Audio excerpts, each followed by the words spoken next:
Hello everyone and welcome to mister Introdent YouTube channel. आज इस video में हम हार्टलैंड थ्योरी यानी मैकिंडर के स्ट्रैटेजिक व्यूज़ ऑफ जियोपॉलिटिक्स को समझने की कोशिश करेंगे। क्या होता है हार्टलैंड, इसकी क्या इंपॉर्टेंस है, प्रेजेंट डे में इस थ्योरी की क्या रिलेवेंस है, इसके कुछ इंपॉर्टेंट क्रिटिसिजम्स, इन सबको इस वीडियो में हम लोग डिटेल में कवर करने वाले हैं। So without wasting much time let us start with the video.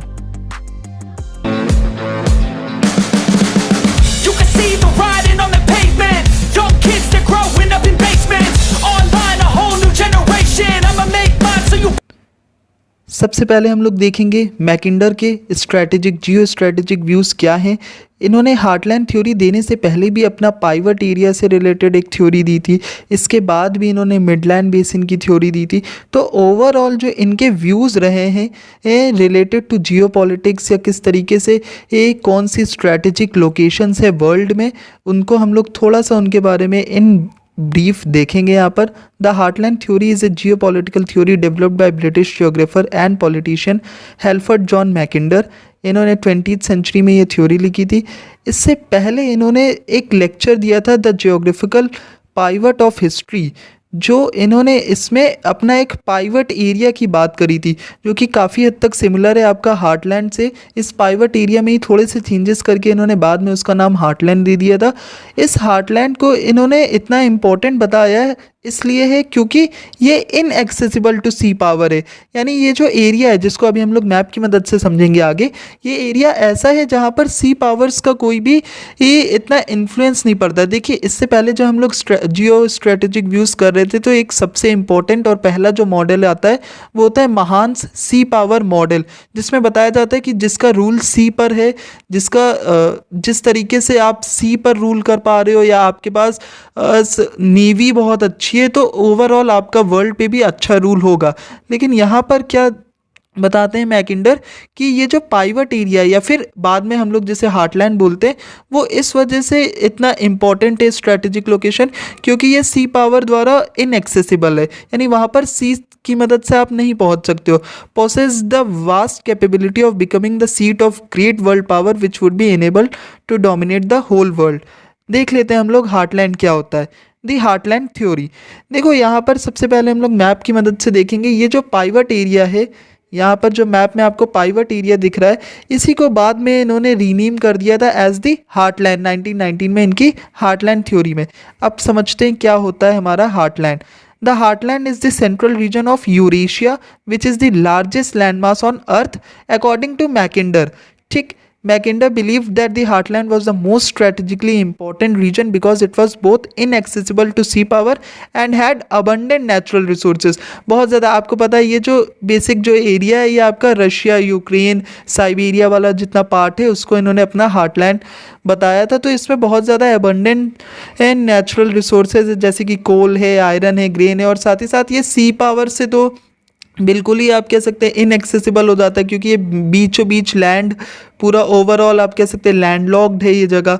तो इस वजह से और भी बहुत सारे फैक्टर्स हैं जिन्हें आगे हम लोग देखेंगे। नॉर्थ से जैसे सब कुछ आइस से ढका हुआ है, बहुत आपको पता है तुंद्रा ताइगा वाला रीजन होता है, तो वहाँ पर भी बहुत हार्श कंडीशंस है, वहाँ से भी इस पर कुछ अटैक नहीं हो सकता है।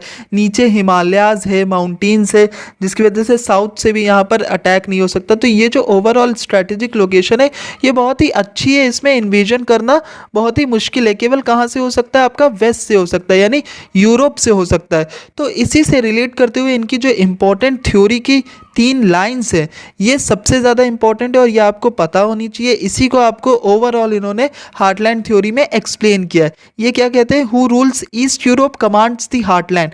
देखिए, अभी मैंने बताया कि क्योंकि हार्टलैंड इतनी स्ट्रेटेजिकली लोकेटेड है कि वहाँ पर ना नॉर्थ से कुछ किया जा सकता है ना ही साउथ से कुछ किया जा सकता है, क्योंकि साउथ में हिमालयाज है और भी माउंटेन्स है और भी हार्श कंडीशंस है।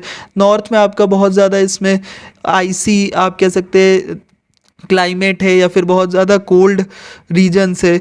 बचता क्या है, आपका जो ईस्टर्न यूरोप का पार्ट है या यूरोप का जो पार्ट है, तो ये क्या कहते हैं कि जो भी ऐसी कंट्री होगी या जो भी ऐसी पावर होगी जो यूरोप पर रूल करेगी, ईस्ट यूरोप पर रूल करेगी, वो ही कहीं ना कहीं हार्टलैंड को भी एक टाइम पर जाकर एक्वायर कर लेगी या फिर हार्टलैंड पे भी कमांड करेगी। और जो भी हार्टलैंड पर कमांड करेगी वो वर्ल्ड आइलैंड पर कमांड करेंगी। अच्छा देखो, वर्ल्ड आइलैंड यहाँ पर जो टर्म यूज़ हो रहा है, ये इन्होंने इसको भी अलग से बताया है कि ये जो है ये पूरे वर्ल्ड का 2/3 पार्ट है। इसमें कौन कौन से कॉन्टिनेंट्स, कौन कौन से नेशंस इंक्लूड होते हैं, इसे अभी आगे हम लोग देख लेंगे जब हम लोग इंपॉर्टेंट टर्म्स पढ़ेंगे। Who rules the world island commands the world. Overall जो वर्ल्ड आइलैंड पर जिसका रूल होगा वही क्या करेगा, आपका पूरे वर्ल्ड पर भी रूल करेगा। तो इन्होंने यहाँ पर सी पावर को बिल्कुल ही इंपॉर्टेंस नहीं दी है। सी पावर हो ना हो कोई मतलब नहीं है उससे। इन्होंने इंपॉर्टेंस किस चीज़ पर दी है, इन्होंने हार्टलैंड पर इंपॉर्टेंस दी है, हार्टलैंड की स्ट्रेटेजिक लोकेशन पर, कि जो हार्टलैंड पर रूल करेगा वही ओवरऑल पूरे वर्ल्ड पर भी रूल करेगा। अगेन आप इस मैप को थोड़ा सा अच्छे से देख लीजिए। यहाँ पर 3 चीज़ें हैं जो इंपॉर्टेंट है। पाइवट एरिया, फिर ये जो है ये इनर मार्जिनल क्रीसेंट है, सॉरी इनर मार्जिनल क्रीसेंट है, आउटर मार्जिनल क्रीसेंट है। क्या होती हैं ये चीज़ें, ये अभी हम लोग आगे डिस्कस करेंगे। देखिए, इनर मार्जिनल क्रीसेंट क्या होता है, the marginal lands of Eurasia encircle the pivot area. जो पाइवट एरिया के अगल बगल का जो एरिया है उसको हम लोग इनर मार्जिनल क्रीसेंट कहते हैं। क्रीसेंट क्यों, आपको पता है जो चंद्राकार होता है, चांद की शेप का जो होता है उसे हम लोग क्रीसेंट कहते हैं। तो साउथ से, वेस्ट से, आपका ईस्ट से, कलेक्टिवली इसे इन्होंने इनर मार्जिनल क्रीसेंट कहा था। ये भी बहुत इंपॉर्टेंट है क्योंकि एक तरीके से एशिया और यूरोप और जितना भी ये वाला पार्ट है आपका साउथ एशिया को, ये ओवरऑल आपके हार्टलैंड से जोड़ता है, या आप कह सकते हैं एक बहुत ही थिन लाइन है जो कि आपको दोनों चीज़ों को, जो हार्टलैंड है और जो नीचे का पार्ट है, उनको एक तरीके से कनेक्टिविटी प्रोवाइड करता है। आउटर और इंसुलर क्रीसेंट, ये ऐसे देश है या ऐसे लैंड से जो कि काफ़ी दूरी पर है हार्टलैंड से। In Mackinder's geopolitical organization of the world, beyond the inner crescent are located the world ocean and widely separated lands of the outer or insular crescent. It consisted largely of North and South Americas and outer and Australia, the British Isles, Japanese islands, ये सारे जितने देश जो दूर है heartland से उनको हमने इंसुलर क्रेसेंट पे रखा है। अगेन वर्ल्ड आइलैंड क्या है, ये 2/3 हिस्सा है पूरे वर्ल्ड का, और इसमें क्या है आपके यूरोप, एशिया, अफ्रीका, ये सारे जितने भी कॉन्टिनेंट्स हैं सब इसमें आ जाते हैं। ऑफशोर आइलैंड्स में आपके ब्रिटिश आइसल्स और आइलैंड्स ऑफ जापान आ जाते हैं। फिर आउटलाइन आइलैंड्स में क्या होते हैं आपके नॉर्थ अमेरिका, साउथ अमेरिका, जो आपका हार्टलैंड से काफ़ी दूर पड़ता है। ये कुछ इंपॉर्टेंट टर्म्स है। अब देख लेते हैं हम लोग ईस्टर्न यूरोप का क्या इंपॉर्टेंस है, क्यों इन्होंने ऐसा बोला है कि who rules east Europe commands the heartland. इसका क्या मतलब है, क्या ये एक्सप्लेन करना चाह रहे थे, इसको हम लोग यहाँ पर देखते हैं कि आखिर ईस्ट यूरोप का जो पार्ट है, यानी ये वाला जो पार्ट है, इसका क्या, सॉरी ये वाला जो, हाँ यही वाला जो पार्ट है, इसका क्या इंपॉर्टेंस है, इसको हम लोग समझते हैं। ये फिगर जो है आपका, ये हार्टलैंड और रिमलैंड दोनों को दिखाता है। रिमलैंड जो थ्योरी है वो हम लोग नेक्स्ट वीडियो में कवर करेंगे। स्पाइकमैन की इंपॉर्टेंट थ्योरी है वो, एक तरीके से आप कह सकते हैं एक कॉन्ट्रास्टिंग थ्योरी है जो कि हार्टलैंड के अगेंस्ट में दी थी स्पाइकमैन ने। फिलहाल देखते हैं हम लोग ईस्टर्न यूरोप का क्या इंपॉर्टेंस है। मैकिंडर क्या कहते हैं कि effective political domination of the heartland by a single power had been unattainable in the past because, देखो पहले कभी भी हार्टलैंड पर एक कोई इफेक्टिव पावर का रूल नहीं रहा है। क्यों नहीं रहा है, the heartland was protected from sea power by ice to the north. मैंने यही चीज़ स्टार्ट में ही एक्सप्लेन की कि नॉर्थ में क्या है, आइस है, नीचे आपके क्या है, डेजर्ट्स और माउंटेन्स है साउथ में। तो हार्टलैंड जो है वो बहुत ही कंसोलिडेटेड रहा है, बहुत ही प्रोटेक्टेड रहा है, कोई बहुत ज़्यादा इन्वेजन्स नहीं हुए। इससे पहले जो भी लैंड इन्वेजन्स हुए भी है ईस्ट से वेस्ट में है और vice versa, were unsuccessful because lack of efficient transportation made it impossible to assure a continual stream of man and supplies. बहुत ज़्यादा ट्रांसपोर्टेशन की प्रॉब्लम थी। आपका जो रशिया में जो स्टेपीज़ है या जहाँ पर आपकी जो ये लोकेशन है वहाँ पर उतना इजी ट्रांसपोर्टेशन नहीं था। इस वजह से जो हार्टलैंड है वो अभी तक बहुत ज़्यादा इस पर किसी एक पावर का रूल नहीं रहा है। अब इसी से रिलेट करते हुए मैकिंडर क्या कहते हैं, इन्होंने 20th सेंचुरी में, क्योंकि उस टाइम पे वर्ल्ड वॉर चल रहा था, क्योंकि फर्स्ट वर्ल्ड वॉर इन्होंने देखा था, और फिर जर्मनी की जैसी भी जो भी चीज़ें हुई थी, जर्मनी जिस तरीके से अपना एक तरीके से रूल स्टैब्लिश करना चाह रहा था, उसको लेकर के ये क्या कहते हैं कि कैसे करके हार्टलैंड पे कंट्रोल पाया जाए, किस तरीके से हार्टलैंड को हम लोग ऑक्यूपाई करेंगे, उसको ये क्या कहते हैं, successful invasion of Russia bye western European nation.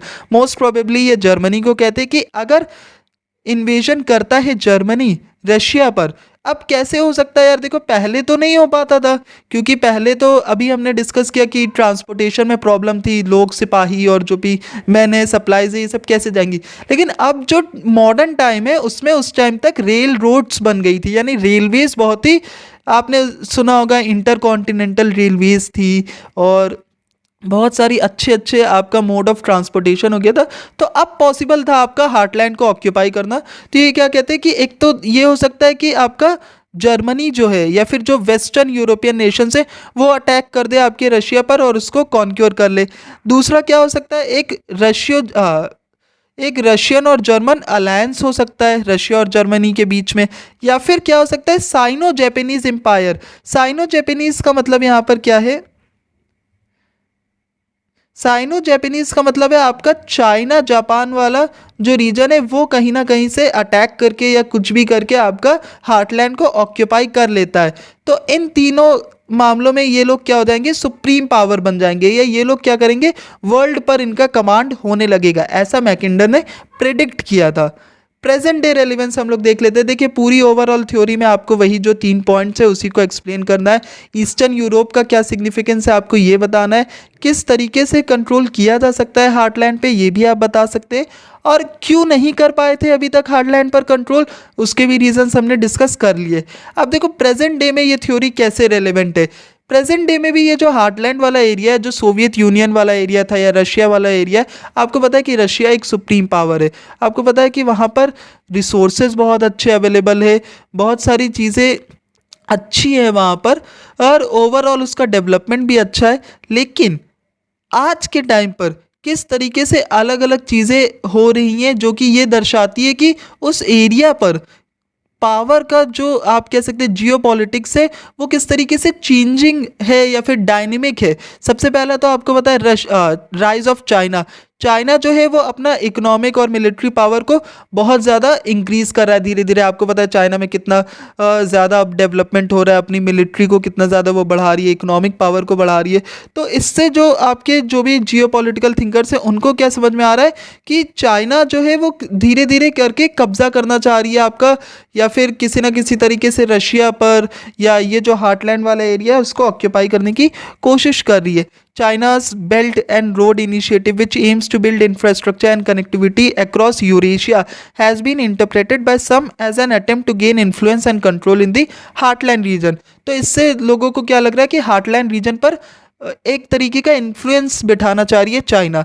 फिर बहुत ही रिसेंट जो आपको पता है कन्फ्लिक्ट इन यूक्रेन जो चल रहा है, वो भी क्या है कि देखिए 2014 से ही ये तो चल रहा है, लेकिन अभी जो है वो पीक पर है।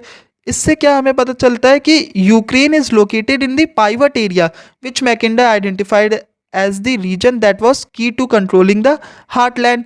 तो इस वजह से भी लोगों का क्या दिक्कत है कि वहाँ पर अगर यूक्रेन, देखिए आपको पता है नेटो में शामिल होना चाह रहा था जो कि रशिया नहीं चाहता था, क्योंकि उससे क्या होगा कि जो फॉरेन पावर्स है उनका बहुत ज़्यादा इन्फ्लुएंस बढ़ेगा उस एरिया में। किस एरिया में? हार्टलैंड में। और उससे किसको प्रॉब्लम होगी? रशिया को प्रॉब्लम होगी। तो ये एक बहुत ही बेस्ट एग्जांपल है आपका प्रेजेंट डे रेलेवेंस का। सेंट्रल एशिया में भी the region of Central Asia which includes Kazakhstan, Uzbekistan and Turkmenistan is seen as political battleground for influence and control in the heartland region. The region is rich in natural resources including oil and gas and is of strategic importance due to its location between Russia and China. इसके अलावा geopolitical competition तो हमेशा देशों के बीच में चलता ही रहता है। लास्टली हम लोग देखेंगे क्रिटिसिजम्स ऑफ द थ्योरी।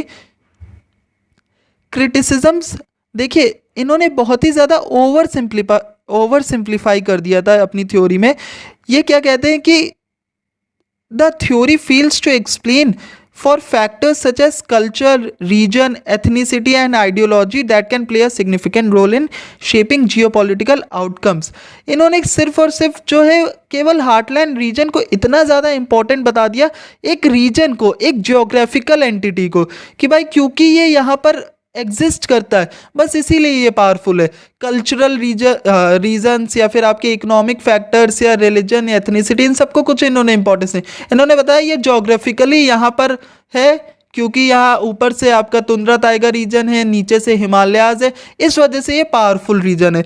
बाकी जो चीज़ें होती हैं जैसे कल्चर होता है, रिलीजन होता है, डेवलपमेंट भी आप कह सकते हैं, टेक्नोलॉजी भी आप कह सकते हो, इन सब चीज़ों को इन्होंने इंपॉर्टेंस दी ही नहीं इस रीजन के पावरफुल होने में। हिस्टोरिकल कॉन्टेक्स्ट क्या है, इन्होंने क्या बोला है कि इन्होंने एक तरीके से जो पहले की चीज़ें होती रह रही थी, सोवियत यूनियन हमेशा से ही पावरफुल रहा है एक तरीके से, उसी को देखते हुए इन्होंने क्या बता दिया है कि ये हार्टलैंड रीजन है, ये स्ट्रेटेजिकली इंपॉर्टेंट है।